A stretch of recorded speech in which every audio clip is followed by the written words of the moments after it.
So welcome to my booth. I like to think about this environment as something that challenges people. It challenges weavers to sort of try to adapt to things that they are not necessarily,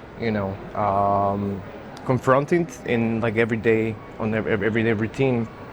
And what is interesting for me that towards my practice it's important that there is impact on like brutal materiality, but after digital experience. And also obviously it's something that is really present in my generation. I'm 1995. So it's kind of something that I'm trying to translate all these like socio-political ideas into something brutally sort of physical, but obviously, as I said, after this experience that we have when we are non-stop online. So when you come here and you just try to walk towards this platform, it's something that we can see here, this shaft here that breathes. And what it is about is that there is this breathing mechanism that sort of, the thing is that this 5-cent bag is trying to propose the idea of lungs. And there's this this overvoice that speaks or certainly illustrates and invites the weaver to take this breathing session with it. So there's obviously like this topic sort of idea, and also the whole thing could be hashtagged as this topic, but here obviously I'm trying to kind of invite the weaver to sort of calm down these overwhelming situations that we're like challenged on daily basis. But as we can see in aesthetic sort of and how I deal with this aesthetics is sort of like this little fractal, this little assemblage, this kind of like really like this sorted world that we are kind of trying to puzzle in, and we're sort of trying to survive within it somehow, right? So it's this whole thing where you're walking through this floor piece where you already are kind of like actuated physically, right? And you're becoming like this little detective, sort of like zooming in, zooming out, as we always do when we're zooming in or zooming out on our smartphones on a daily basis. And this piece that is like in the opposite of the breathing shaft is like a free piece of like toots, it's also like one of the pieces that is the most autobiographical, because this sort of switch to accept my physicality or our physicality.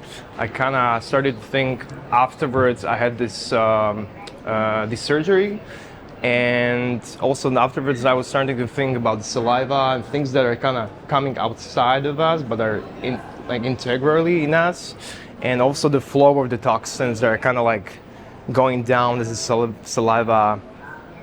It also can be viewed not only as a toxins or as toxic culture, but also as a flow, as a water, or also as a flow as data, and so on and so on. This piece here that's in the corner is also like, to me, kind of performative one. That's like quite physical. This is like cork bark that I was using as a part of the performance, and I was kind of like putting it on my legs, so it became like a semi-armor. And so there's another thing of like, armor as a skin or armor as a cork bark, but also really inhabit, but translated through some kind of like, it has this like visual toxicity in itself, and also it's kind of proposing this idea of a machine man. This piece here, it's one of the pieces that are like in between of being a sculpture or being in the hand piece as a painting, we can say. It's also like a hybrid between cyborg and painting. And here the material that I often use, cork, we can see it gets this natural presence, but also it has this graininess. And I like that in confrontation with the ideas about the pixels and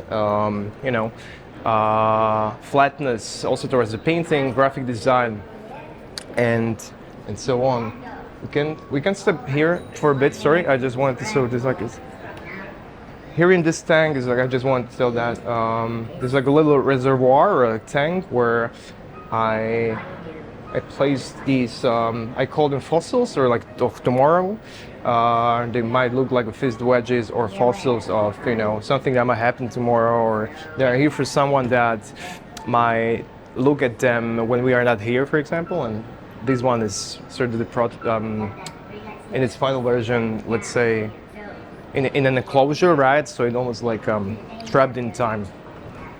So in the back here, when you're from here, there are these like two semi-figural pieces, and they're proposing, they're like a chips or semi-figural pieces that I think of them, and they're proposing these mantras that capitalistic world are sort of like pushing us into, you know, like, you know, control, habit, attitude, mindset, the things that we should sort of, you know, that we should follow, or there's this constant push, and that's something also that is in my work, that there is this constant push or constant like massage, you know, of information and its brutal materiality and visuality.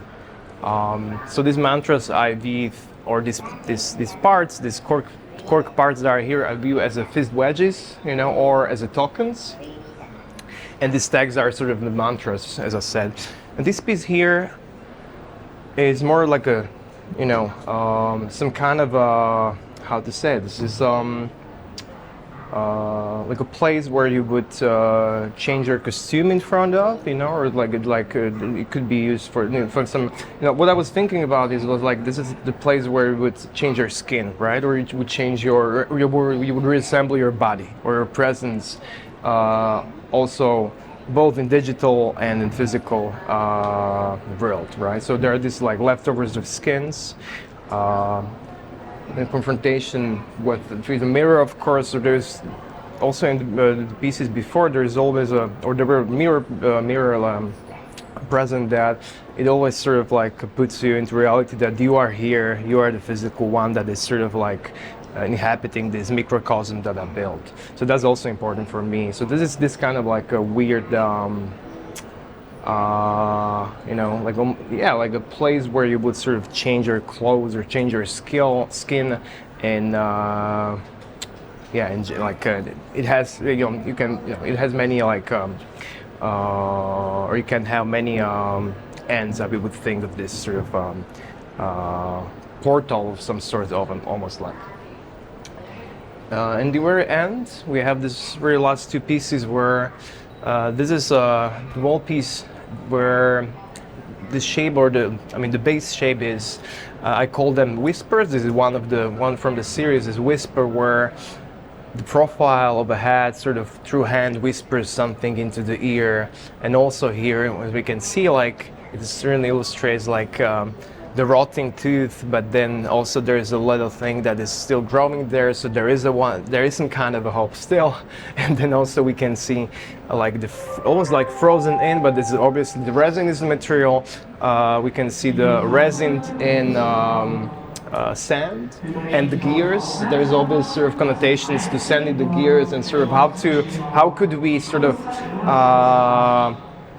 how can we slow this relentless, seemingly wheel of capitalism that sort of is there any hope for that to do? And also there's the very very last piece here is this kind of excavation point, I would say. There's this shovel that has a chip on itself. It's like UV print, and it sort of talks about how data and minerals, the minerals that we have together, how it is connected, right? And how we are often forgetting that there are microchips and micro things, like systems that are in a phone, and that we are always, every day, holding in our hands, but we're forgetting that the materials that it has been produced from, it's materials that someone had to excavate. And that would be, I guess that would be